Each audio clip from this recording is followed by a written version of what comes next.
नमस्ते मित्रांनो. पैसा हा माणसाच्या जीवनातला सगळ्यात महत्त्वाचा घटक. पैसा देशाची अर्थव्यवस्थाही चालवतो आणि आपलं जीवन पण. पण तुम्ही कधी असा विचार केलाय का, आपल्या हातात येणारा हा जो पैसा आहे तो कसा तयार होतो, तो आपल्यापर्यंत कसा येतो?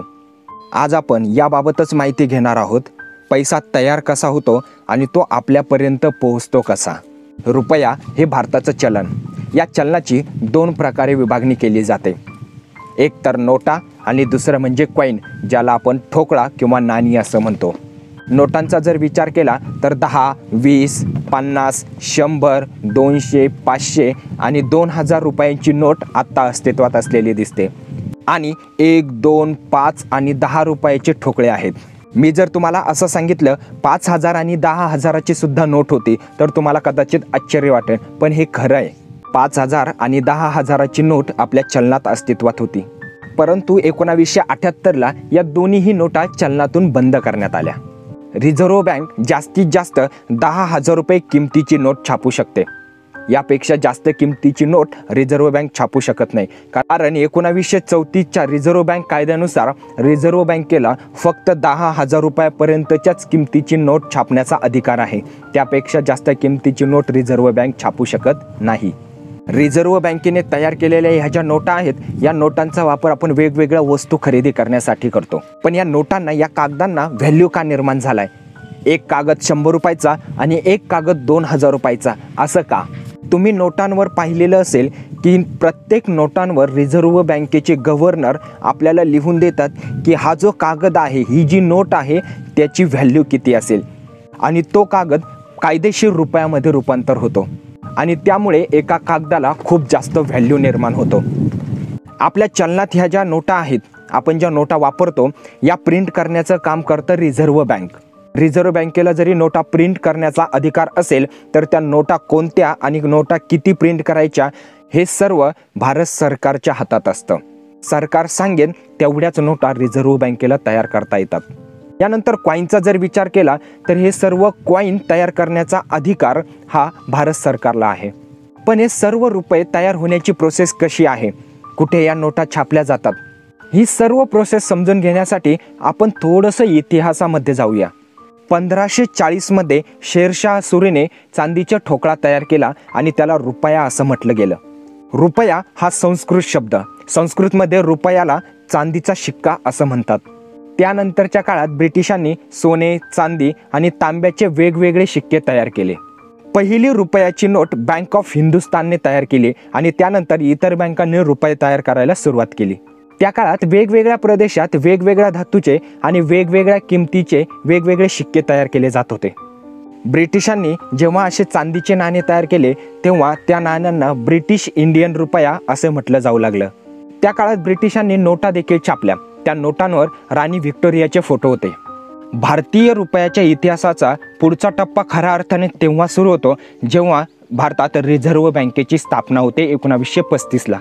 अजून भारत स्वतंत्र नव्हता, म्हणून या ज्या रिझर्व्ह बँकेने प्रिंट केलेल्या नोटा आहेत यांना ब्रिटिश इंडियन रुपये म्हणूनच ओळखलं जात होतं. भारताला 1947मध्ये स्वातंत्र्य मिळालं.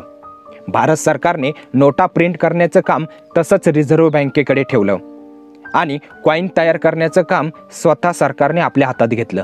1950मध्ये खऱ्या अर्थाने इंडियन रुपया तयार झाला. आधी जे रुपये रिझर्व्ह बँक तयार करत होती ते ब्रिटिश इंडियन रुपये होते, परंतु आता खऱ्या अर्थाने इंडियन रुपये भारतात तयार होऊ लागले. याला आपल्याला पहिला भारतीय रुपया असं पण म्हणता येईल.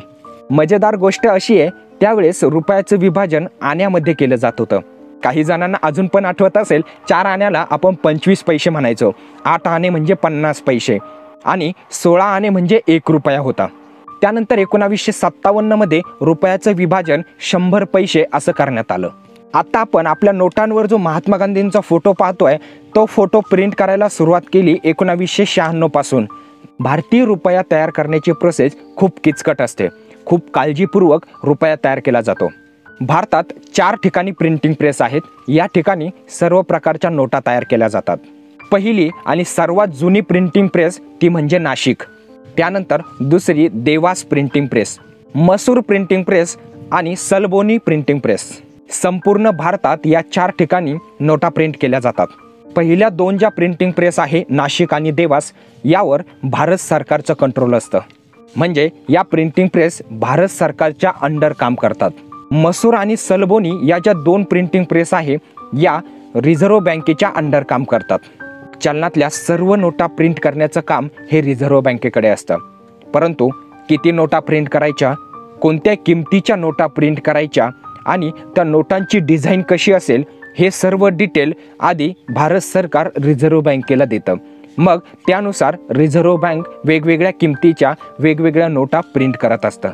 पण या ठिकाणी एक प्रश्न असा आहे, एका वर्षात किती नोटा छापल्या जात असतील?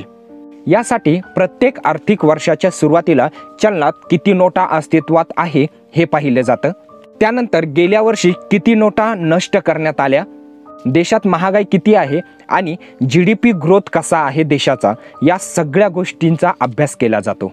याचबरोबर पुढचं जे येणारं वर्ष आहे त्या वर्षात ऑनलाईन व्यवहार हे कशा पद्धतीचे असतील हे देखील पाहिलं जातं. या सर्व बाबींचा विचार करून RBIचे संपूर्ण देशभरात पसरलेले जे 19 विभागीय कार्यालय आहेत या कार्यालयांमार्फत ही माहिती एकत्र केली जाते. यावरून RBI ठरवते की त्या वर्षी किती नोटा प्रिंट केल्या पाहिजे. यानंतर रिझर्व्ह बँक आणि देशाचे वित्त मंत्रालय एकत्रित निर्णय घेतात आणि त्यानंतर नोटा प्रिंट करण्याची प्रोसेस होते. नोटा प्रिंट करण्याची ही प्रोसेस खूपच गोपनीय असते. तुम्हाला काय वाटतं, एका वर्षात RBI किती नोटा प्रिंट करत असेल? एक उदाहरण तुम्हाला सांगतो. 2015-16 मध्ये रिझर्व्ह बँकेने 21.2 बिलियन एवढ्या वेगवेगळ्या किमतीच्या नोटा तयार केल्या होत्या. विचार करा, एवढ्या नोटा एका वर्षाच्या काळात तयार होतात. भारतात सर्व प्रकारचे कॉईन आणि 1 रुपयाची नोट भारत सरकार तयार करत असते. भारतात हे ठोकळे बनवण्याचं काम 4 ठिकाणी केलं जातं. त्याला टाकसाळ असं म्हणतात. हैदराबाद, नोएडा, मुंबई आणि कोलकाता या 4 ठिकाणी हे कॉईन तयार केले जातात. एक काम करा, तुमच्या खिशातून एक कॉईन काढा आणि त्या कॉईनवर जी डेट असते त्या डेटच्या खाली एक मार्क असतो. त्या मार्कवरून आपल्याला समजतं की हा कॉईन कोणत्या ठिकाणी तयार झालेला आहे. जर कॉईनवर डेटच्या खाली छोटासा डॉट किंवा डायमंड असेल तर तो कॉईन मुंबई येथे तयार झालेला आहे. जर डेटच्या खाली कोणतंच मार्किंग नसेल तर तो कॉईन कोलकाता या ठिकाणी तयार झालेला आहे. हैदराबाद या ठिकाणी तयार झालेल्या कॉईनवर 5 पॉइंट स्टार असतात. जर कॉईनवर डेटच्या खाली एक मोठा डॉट असेल तर तो कॉईन नोएडा या ठिकाणी तयार झालेला आहे. यावरून तुम्ही ओळखू शकता की तुमच्याजवळ असलेला जो ठोकळा आहे तो कोणत्या ठिकाणी तयार झालेला आहे. आता नोटा तयार करण्यासाठी जो कागद वापरला जातो तो कागद बनविण्याचे कारखाने भारतात 2 ठिकाणी आहे. त्यातला पहिला कारखाना आहे मध्य प्रदेशमध्ये होशंगाबाद या ठिकाणी आणि दुसरा कारखाना कर्नाटकमधील मसूर या ठिकाणी आहे. होशंगाबादचा जो कारखाना आहे तो भारत सरकारच्या अंडर चालतो आणि मसूरमधला जो कारखाना आहे तो RBI कंट्रोल करते. जेव्हा देशात नवीन नोटा तयार करण्याची वेळ येते तेव्हा या कारखान्यांना माहिती दिली जाते कोणत्या नोटा तयार करायच्या, त्या नोटांवर कोणत्या पद्धतीची डिझाईन असेल, ही सगळी माहिती या कारखान्यांना दिल्यानंतर तशा पद्धतीने ते डिझाईन करून ठेवतात. जेव्हा ही डिझाईन पूर्ण होते तेव्हा हे कारखाने ज्या ठिकाणी नोटा तयार केल्या जातात, आपण आधी पाहिलं 4 ठिकाणी भारतात नोटा तयार केल्या जातात, या 4 ठिकाणी हे सर्व पेपर पाठवले जातात. नाशिक, देवास, मसूर आणि सलबोनी या ठिकाणी हे कागद जातात आणि या ठिकाणी फायनली नोटा तयार होतात. जेव्हा या नोटा तयार केल्या जातात त्यावेळेस या नोटांमध्ये काही सिक्युरिटी फीचर्स ॲड केले जातात ज्यावरून आपण ओळखू शकतो की ही नोट ओरिजिनल आहे. 2000च्या नोटामध्ये एक चिप बसवण्यात आलेली आहे, इलेक्ट्रॉनिक चिप, अशी अफवा केली गेली, परंतु ही न्यूज पूर्णपणे खोटी आहे. अशी कुठलीही चिप 2000च्या नोटांमध्ये बसवली गेली नाही. तुम्हाला जर ओरिजिनल नोट कोणती हे जर ओळखायचं असेल तर 500 आणि 2000ची नोट जर तुम्ही फ्लॅट धरली तर त्यावरचा जो नंबर आहे तो आपल्याला हिरवा दिसतो. तीच नोट जर तुम्ही अँगलमध्ये धरली तर तो नंबर आपल्याला निळा झालेला दिसतो. जेव्हा या नोटा फायनली तयार होतात त्यावेळेस त्या नोटांचे बंडल तयार करून रिझर्व्ह बँकेकडे या सर्व नोटा पाठवल्या जातात. ज्यावेळेस रिझर्व्ह बँकेकडे या नोटा तयार होऊन येतात त्यावेळेस रिझर्व्ह बँक देशभरात पसरलेले जे आपले 19 कार्यालय आहेत त्या कार्यालयांमध्ये पाठवून देते. या कार्यालयातून त्या नोटा देशभरातल्या बँकांमध्ये पाठवल्या जातात. या बँकांतून त्या नोटा ATM मध्ये आणि फायनली आपल्या हातात येतात. आता या ठिकाणी एक प्रश्न अनेकांना पडतो. देशात मंदीची स्थिती असते, जशी की आता कोरोनाची स्थिती निर्माण झालेली आहे. अशा स्थितीत रिझर्व्ह बँक खूप मोठ्या प्रमाणात नोटा का तयार करत नाही? देशातले सर्वच प्रॉब्लेम नष्ट होऊन जातील. रिझर्व्ह बँक जेव्हा खूप मोठ्या प्रमाणात नोटा प्रिंट करेल त्यावेळेस या सर्व नोटा देशभरात सर्क्युलेट होतील. देशभरात पैशांची संख्या वाढेल, लोकांची वस्तूंसाठी असलेली मागणी वाढेल. जर मागणी वाढली आणि त्या प्रमाणात जर उत्पादन वाढलं नाही तर त्या वस्तूचा तुटवडा निर्माण होतो आणि मग त्या वस्तूची खूप मोठ्या प्रमाणात किंमत वाढते. हा झाला पहिला भाग. जर देशात पैशाची संख्या खूप जास्त झाली तर त्या पैशाचं व्हॅल्यू कमी होतं, हे आपण अनुभवलं असेल. जेव्हा अर्थव्यवस्थेत पैशाची संख्या खूप जास्त होते त्यावेळेस त्या पैशाचं व्हॅल्यू कमी होतं. ज्यावेळेस आपण छोटे होतो त्यावेळेस आपल्याला 1 रुपया खूप जास्त वाटायचा, परंतु आज 5 रुपयाचा ठोकळा देखील पडलेला दिसला तरी लवकर कोणी घेत नाही. थोडक्यात काय तर त्यावेळेस पैशांची संख्या खूप कमी होते म्हणून पैशाला व्हॅल्यू खूप जास्त होतं. आज पैशांची संख्या वाढली आहे त्यामुळे पैशाचं व्हॅल्यू कमी झालं आहे. आणि अजून जर पैशाची संख्या खूप जास्त वाढली तर पैशाचं व्हॅल्यू अजून पण कमी होईल. ज्या ठिकाणी पूर्वी 50 रुपयात पिशवी भरून बाजार यायचा, तोच बाजार करण्यासाठी आज आपल्याला 300 रुपये लागतात. आणि अजून जर पैशाची संख्या वाढली तर तोच पिशवीभर बाजार करण्यासाठी आपल्याला 1000 रुपये लागतील. बाजार तेवढाच असेल परंतु पैशाची संख्या वाढल्यामुळे महागाई जास्त होईल आणि आपल्याला जास्त पैसे द्यावे लागतील. त्यामुळे पैशाचा व्हॅल्यू टिकून ठेवण्यासाठी आणि महागाई आटोक्यात ठेवण्यासाठी रिझर्व्ह बँक जास्त प्रमाणात पैशांचं प्रिंट करत नाही. आता आपण पाहूया की या नोटा तयार करण्यासाठी खर्च किती येतो. तुम्हा सर्वांना आठवत असेल नोव्हेंबर 2016 मध्ये जेव्हा नोटबंदी करण्यात आली त्यावेळेस जुन्या 500 आणि 1000 रुपयाच्या नोटा बंद केल्या गेल्या. त्याच्या जागेवर नवीन 200, 500 आणि 2000 रुपयाची नोट तयार करण्यात आली.